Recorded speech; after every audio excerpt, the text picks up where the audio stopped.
Sa pagtugon sa direktiba ni Pangulong Ferdinand R. Marcos Jr. na panatilihin ang integridad at profesionalismo, matagumpay na naresolba ng Philippine National Police ang 269 na iba't ibang kasong paglabag sa loob ng isang buwan mula Agosto 26 hanggang Setyembre 24 sa kasalukuyang taon.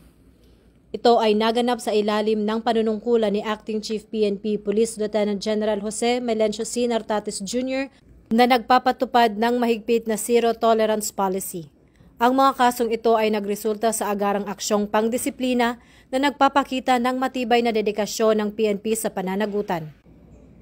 Ang mga nalutas na kaso ay nagdulot ng mabibigat na parusa, kabilang ang 92 na PNP personnel ang nasibak sa serbisyo, 18 ang ibinaba sa ranggo at 170 naman ang nasuspinde.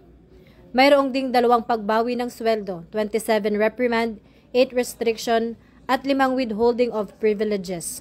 Ayon kina Acting Chief PNP Nartates at PNP Spokesperson Police Brigadier General Randolph T. Tuanyo, ang mabilis na resolusyon ng mga kaso ay patunay ng kanilang tuloy-tuloy na pagsisikap na linisin ang hanay ng PNP, panatilihin ang mataas na pamantayan at muling ibalik ang tiwala at kumpiyansa ng publiko.